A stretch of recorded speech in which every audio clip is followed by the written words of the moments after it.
బైబిల్లో దేవుడు మరి అబ్రహాము, ఇస్సాకు, యాకోబుల దేవుడు అని పిలువబడ్డారు అనేక సందర్భాలు. అబ్రహాము, ఇస్సాకు, యాకోబు. అయితే ఒక సందర్భంలో మరి దేవుడు యాకోబు దేవుడు అనే మాట మాత్రమే వ్రాయబడిందిగా ఉంటుంది. యాకోబు దేవుడు, యాకోబు దేవుడు అనే మాట అనేక పర్యాయములు బైబిల్లో వ్రాయబడింది. అంటే దీన్ని బట్టి చూస్తే యాకోబు సామాన్యుడు కాదు. యాకోబు తన దేవుని సేవకుడిగా చాలా గొప్ప వ్యక్తిగా ఎంచబడిన వాడు ఉంటున్నాడు. అందువలన ఈరోజు మనం కూడా అలాంటి యాకోబు వంటి ఈ నూతన సంవత్సరంలో ప్రవేశించిన మనకు ఇది గొప్ప హెచ్చరికగా ఉంది యాకోబు జీవితం. అలాగన ఈరోజు బేతేలులో మరి మనం కూడుకున్నాము. యాకోబు బేతేలు యొక్క అనుభవం తాను ఎక్కువగా కలిగిన వాడు ఉంటున్నాడు. అలాగన బేతేలు యొక్క అనుభవంలో నిజమైన దేవుని గొప్ప సేవకుడిగా యాకోబు ఎంచబడిన వాడు ఉంటున్నాడు. మరి యాకోబు దేవునికి గొప్ప సేవకుడిగా, అలాగూ ఈరోజు ఆయన గురించి మనం గొప్పగా చెప్పుకోవడానికి యాకోబు తన జీవితంలో మరి ఏది కారణంగా ఉంది? ఏ అనుభవం యాకోబు ఇంత గొప్ప సేవకుడిగా చేపట్టడానికి, ఎంచబట్టడానికి కారణంగా ఉంది?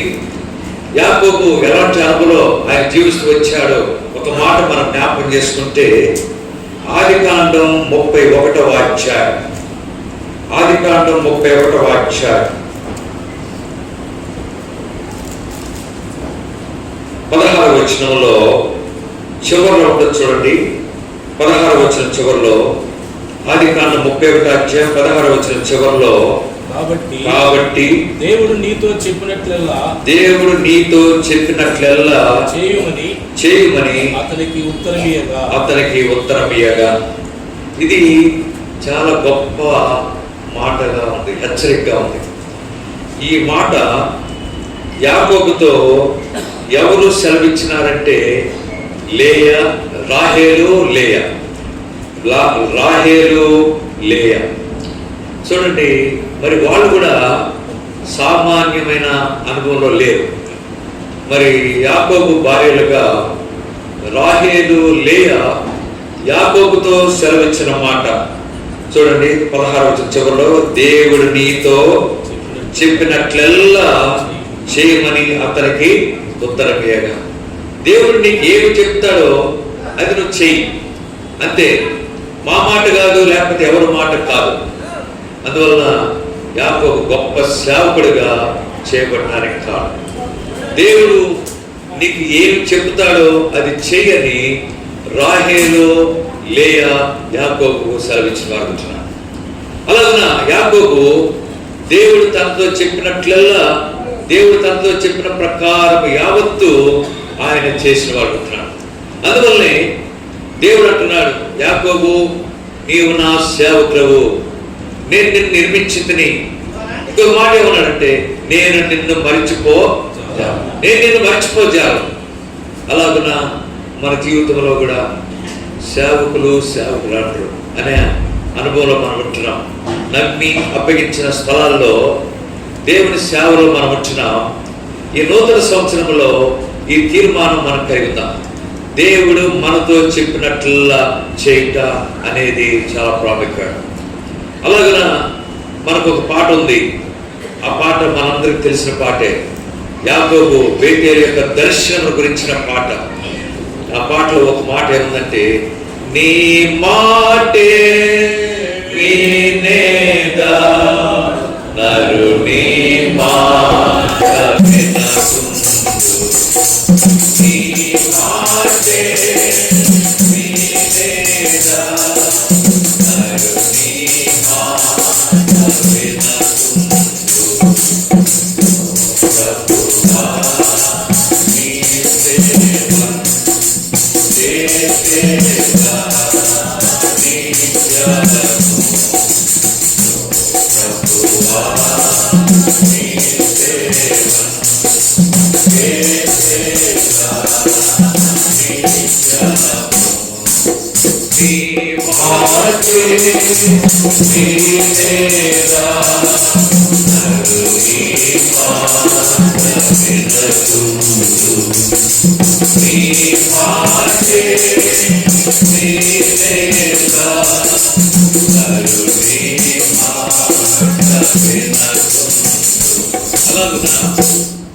నీ మాట నేను వింటాను, నువ్వు చెప్పిందల్లా నేను చేస్తాను.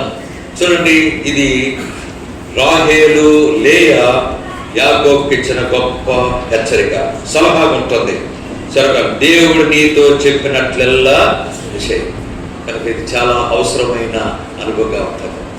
అందువల్లనే రాహేలు లేయా సామాన్యులు కాదు. వారి గురించి బైబిల్లో రూతు గ్రంథం 4వ అధ్యాయం 11వ వచనంలో ఏమని వ్రాయబడిందంటే, రూతు గ్రంథం 4వ అధ్యాయం 11వ వచనంలో ఇశ్రాయేలీల వంశమును వర్ధిల్ల చేసిన రాహేలును పోలిన దానిగాను లేయాను పోలిన దానిగాను చేయనుగా.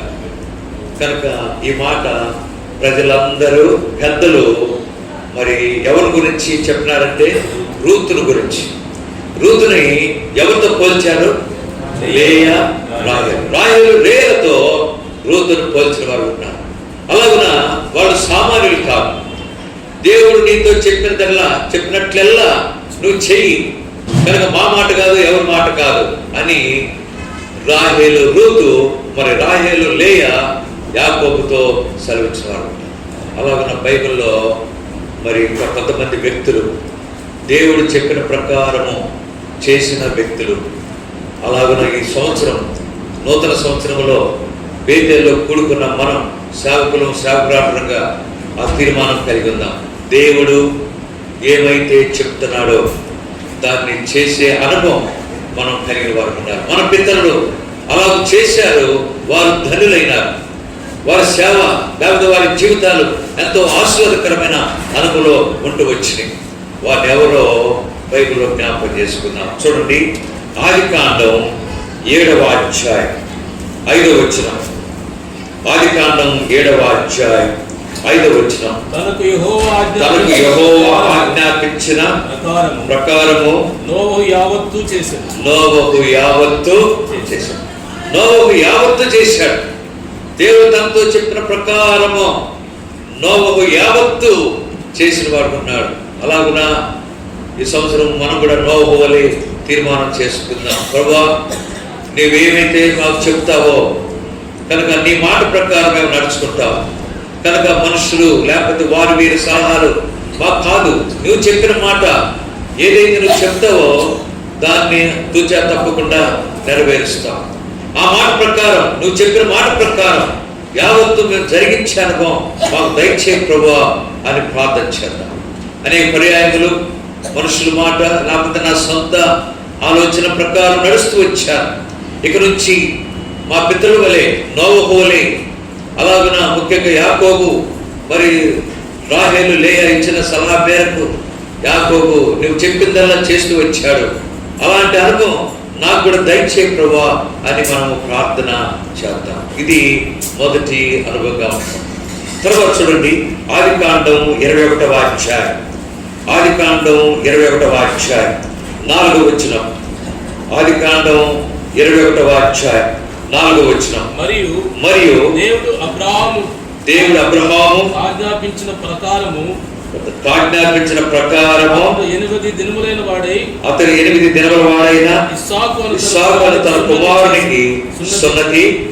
కనుక దేవుడు అబ్రహాముకు ఆజ్ఞాపించిన ప్రకారం, అలాగే ఏ కార్యమైనా సరే దేవుడు అబ్రహాముతో సెలవిచ్చిన ప్రకారమో ఆయన చేస్తూ వచ్చాడు.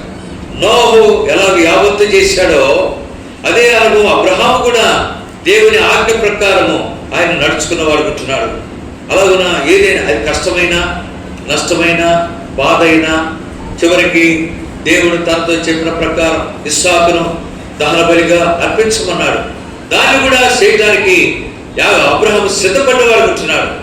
దేవుడు ఏదైతే సెలవిస్తున్నాడో దాన్ని చేయట అది ఎంతైనా అవసరం. ఇది మన జీవితానికి ప్రభు ఇచ్చే నూతన సంవత్సరం యొక్క హెచ్చరికగా ఉంటాం. బేతేలు యొక్క అనుభవంలో యాకోబు జీవితం ద్వారా మరి రాహేలు లేయా ఇచ్చిన ఆజ్ఞ ప్రకారం, హెచ్చరిక ప్రకారం యాకోబు నడుచుకున్నాడు.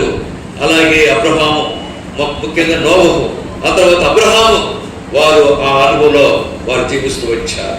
అలాంటి జీవితం నాకు కూడా దయచే ప్రభు, మాకు దయచేయని ప్రభువును వేడుకుందాం. ఇది రెండవ అనుభవం. తర్వాత చూడండి, నిర్గమాకాండం 40వ అధ్యాయం, నిర్గమాకాండం 40వ అధ్యాయం 16వ వచనం. నిర్గమాకాండం 40వ అధ్యాయం 16వ వచనం. మోషే ఆ ప్రకారము చేసెను. యెహోవా అతనికి ఆజ్ఞాపించిన వాటినన్నిటిని చేసెను. అలాగుననే చేసెను. మోషే యెహోవా అతనికి ఆజ్ఞాపించిన వాటినన్నిటినీ చేసెను. ఇది మోషే జీవితంలో ధన్యకరమైన అనుభవం. దేవుడు తనకు సెలవిచ్చిన మాట ప్రకారం యావత్తు ఆయన మోషే చేసిన వాడు ఉంటున్నాడు. అలాగున మోషే ఆ ప్రకారం చేసెను. యెహోవా అతనికి ఆజ్ఞాపించిన వాటినన్నిటినీ చేసెను. అలాగుననే చేశాను. ఇది సేవా జీవితంలో చాలా అవసరమైన అనుభవంగా ఉంటాం. కనుక నోవహు, అబ్రహాము, ఆ తర్వాత మోషే, ఈ అనుభవంలో మమ్మల్ని ఉంచు ప్రభువా అని చెప్పి మనం దేవుణ్ణి అడగవలసిన వారు ఉంటాం. ఆ తర్వాత చూడండి, న్యాయాధిపతులు 6వ అధ్యాయం, న్యాయాధిపతులు 6వ అధ్యాయం 27వ వచనం. న్యాయాధిపతులు 6వ అధ్యాయం 27వ వచనం. కాబట్టి గిద్యోను తన పరివారిలో 10 మందిని తీసుకొని వచ్చి యెహోవా తనతో చెప్పినట్లు చేశాను. చూడండి, యెహోవా తనతో చెప్పినట్లు చేశాను. ఎవరైనా గిద్యోను కూడా యెహోవా ఏమైతే సెలవిచ్చాడో దాని ప్రకారము చేసిన వాడు ఉంటున్నాం. అనేక పర్యాయములు మనం కూడా తప్పిపోయేవారు ఉంటున్నాం. దేవుడు చెప్పినట్లుగా కొన్నిసార్లు నడుచుకోలేని వారుగా, చేయలేనట్టు వారుగా ఉండేవారు ఉంటున్నాం. ఇక నుంచి అయినా తీర్మానం చేసుకుని ఈ సంవత్సరం ఈ అనుభవం మేము ఉన్నట్లు మాకు సహాయం చేయ ప్రభువా అని చెప్పి మనం ప్రార్థన చేద్దాం. మా పితరుడైన యాకోబు, అలాగే నోవహు, అలాగే అబ్రహాం, అలాగే మోషే, అలాగే గిద్యోను, నీవు చెప్పినట్లుగా వారు నడుచుకున్నారు, చేశారు. అందువల్లనే వారు ధన్యులుగా ఎంచబడి వారు ఉంటున్నారు. ఈ అనుభవం నా జీవితంలో కూడా దయచే ప్రభు అని ప్రభువును మనము అడుగుదాం. ఇది 4వ అనుభవం. ఆ తర్వాత చూడండి, 2 సమూయేలు 5వ అధ్యాయం, 2 సమూయేలు 5వ అధ్యాయం 25వ వచనం. 2 సమూయేలు 5వ అధ్యాయం 25వ వచనం. దావీదు యెహోవా తనకు ఆజ్ఞాపించిన ప్రకారము చేసి గెబ నుండి గెజెరు వరకు ఫిలిష్తీయులను తరుముచు హతము చేసెను. యెహోవా తనకు ఆజ్ఞాపించిన ప్రకారము ఎవరు చేశారు? దావీదు చేశాడు. నోవహు యావత్తు చేశాడు. అబ్రహాము దేవుని చెప్పిన మాట ప్రకారం నడుచుకున్నాడు, చేశాడు. అలాగే మోషే అలాగుననే చేశాను. దేవుడు తనకు ఆజ్ఞాపించిన ప్రకారం యావత్తు మోషే చేశాడు. అలాగే గిద్యోను యెహోవా తనకు ఆజ్ఞాపించిన ప్రకారం చేసిన వాడు ఉంటున్నాడు. అలాగే దావీదు దేవుడు తనకు ఆజ్ఞాపించిన ప్రకారం యావత్తు చేసిన వాడు ఉంటున్నారు. అలాగున మన పితరుల వలె మనం కూడా ఈ అనుభవంలో కొనసాగవలసిన వారు ఉంటాం. ఆ తర్వాత చూడండి, మత్తయి సువార్త 1వ అధ్యాయం 24వ వచనం. మత్తయి సువార్త 1వ అధ్యాయం 24వ వచనం. యోసేపు నిద్ర మేలుకొని ప్రభువు దూత తనకు ఆజ్ఞాపించిన ప్రకారం చేసి తన భార్యను చేర్చుకొని. ఇక్కడ యేసు ప్రభువుకు లోకంలో ఉన్న తండ్రిగా ఎంచబడిన యోసేపు కూడా ప్రభువు దూత తనకు ఆజ్ఞాపించిన ప్రకారము చేసి, ఆజ్ఞాపించిన ప్రకారము యోసేపు దూత యొక్క ఆజ్ఞ ప్రకారం చేసిన వాడు ఉంటున్నాడు. అలాగే మన పితరులు వారి జీవితాలతో వేరుకరముగా ఉంటారు. దేవుని దూత ఆజ్ఞాపించిన ప్రకారము చేసిన అనుభవం వారు కలిగిన వారు ఉంటున్నారు. ఈనాడు మన జీవితంలో కూడా ఈ అనుభవం మనం కలిగి ఉందాం. ఇది మరి ప్రాముఖ్యమైన హెచ్చరిక. ఆ తర్వాత చూడండి, 7వదిగా మత్తయి సువార్త 26వ అధ్యాయం 19వ వచనం. మత్తయి సువార్త 26వ అధ్యాయం 19వ వచనం. మత్తయి సువార్త యేసు తమకు ఆజ్ఞాపించిన ప్రకారము శిష్యులు చేసి పస్కాను సిద్ధపరిచిరి. యేసు తమకు ఆజ్ఞాపించిన ప్రకారము శిష్యులు చేసి పస్కాను సిద్ధపరిచిరి. అలాగన శిష్యులు కూడా ప్రభు ఏమైతే ఆజ్ఞాపించినారో దాని ప్రకారము వారు చేశారు. అందువల్ల ఈరోజు యాకోబుని గురించి మనం చదువుకున్నాం. నీవు నా సేవకుడవు, నేను నిన్ను మర్చిపోజాలను.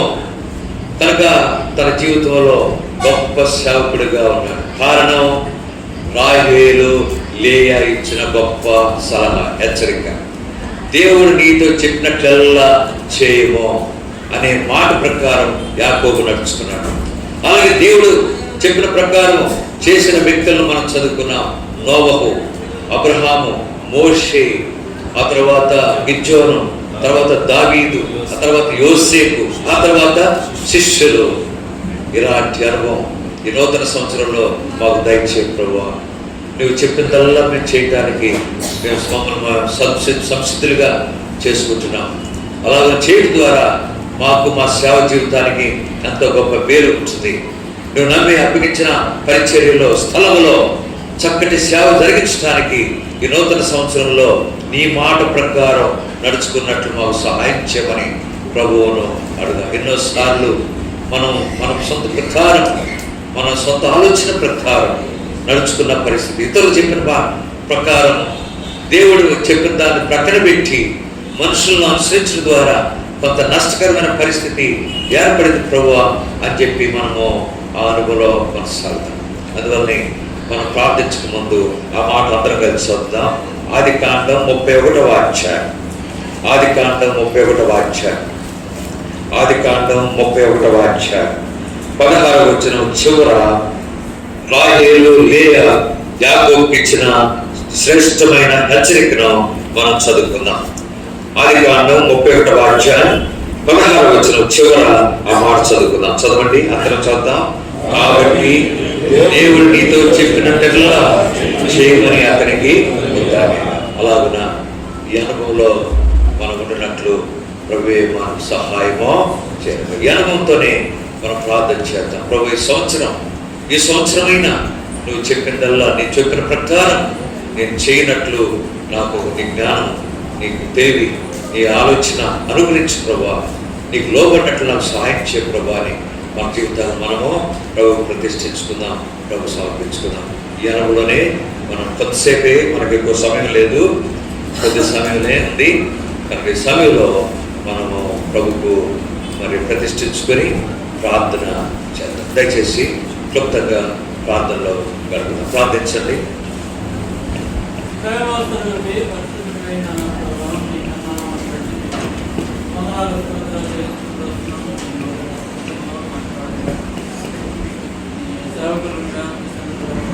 రావడానికి దేవా చూపిన మీ కృపను బట్టి దేవా మీ స్తోత్రాలు చెల్లించుకుంటూ వస్తున్నాం. దేవా మీ లేఖన ద్వారా మీరు సెలవుస్తున్న మాటలను బట్టి మీ స్తోత్రాలు. మరి మా పితరులకి జీవితాల్లో వారు ఆజ్ఞాపించిన ప్రకారం వారు ఏ రీతిగా చేసుకొచ్చారు ప్రభా. మరి ఈ సంవత్సరంలో మా సేవా జీవితంలో గత సంవత్సరాలు మేము ఏదైతే మేము చేయలేకపోయామో, ఎక్కడైతే మీరు ఆజ్ఞాపించిన వాటికి మేము శిరస వహించలేని వారికి వచ్చామో దేవా మా ఆయుష్ను పొడిగించి నూతన సంవత్సరం మీరు ఇచ్చారు దేవా. దాన్ని బట్టి దేవా మీ ఆలోచన ప్రకారం మేము ముందుకు సాగటానికి, మీరు ఆజ్ఞాపించిన రీతిలో మేము నడుచుకోవడానికి దేవా మాకు ముందుగా ఉండి మమ్మల్ని మీరే నడిపించి మీ నామాన్ని మహిమపరచు. ఈ సమయంలో మీ సేవకులుగా ఈ రీతిగా మేము కూడి ప్రార్థిస్తుండగా దేవా మీ సేవకులందరినీ మీరు జ్ఞాపకం చేసుకోండి. వారి వారి సంఘాలు, కుటుంబాలు, పరిచర్యను నూతన సంవత్సరంలో నూతనంగా మీరు ఆశీర్వాదకరంగా చేసి మీ గొప్ప నామాన్ని మహిమపరచుకోండి. సార్వత్రిక సంఘానికి మీరు ఇచ్చిన వాగ్దానం మేము అనుసరించి మీతో కలిసి ముందుకు సాగుట కొరకే మనం సిద్ధపరిచి మీ గొప్ప నామాన్ని మహిమపరచుకోండి. యేసుక్రీస్తు ప్రభువారి శక్తి కలిగిన నామములో ప్రార్థించి మీ సహాయం కొరకు వేడుకుంటున్నాం తండ్రి. ప్రేమలు మా పరలోకపు తండ్రి, ప్రియమైనటువంటి మా దేవా, మీ ఘనమైన నామమును బట్టి మీకెంతో వందనాలు చెల్లిస్తూ వస్తున్నాం. మీ తలంపులు మా తలంపులు వంటివి కావు. అమూల్యమైన, అద్భుతమైన, ఆశ్చర్యమైన, గంభీరమైన కార్యం జరిగించే దేవుడు అని మరి ఒక పర్యాయం మీరు రుజువుపరుచుకుంటూ వచ్చారు. తండ్రి మీకు ఎంతో వందనాలు చెల్లిస్తున్నాం నాయన. మరి రాత్రి సమయంలో నాయన మరి మా అన్నగారు విలాసును అభిషేకించి చక్కనైనటువంటి 8 అంశములతో ఆ బేతేలు దేవుడను నేనే అది కాండ 31వ అధ్యాయం నాయన 13వ వచనం ప్రకారం మాతో మాట్లాడుతూ వచ్చారు. దేవా, సమాధానకర్త అయినటువంటి దేవుడని ఆదరించి వారని అనేక రీతిలుగా మమ్మల్ని ప్రోత్సాహపరుస్తూ వచ్చారు. మీకు ఎంత వందనాలు చెల్లించుకొని వచ్చిన అదే బేతేలు అనుభవంలో నాయన 28 సంవత్సరం నుండి 29వ సంవత్సరంలో దేవా మరి యొక్క బేతేలును ప్రవేశపెట్టినటువంటి బేతేలు అనుభవంలో మార్గములో వెళ్ళుచుండగా అనేటువంటి అంశం ద్వారా 7 అంశములు మేము నేర్చుకున్నాం. దేవా, సమాధానం ఇచ్చారు, సంతోషాన్ని ఇచ్చారు, పరిశుద్ధతను ఇచ్చారు. దేవా, నేల మట్టితో కూడా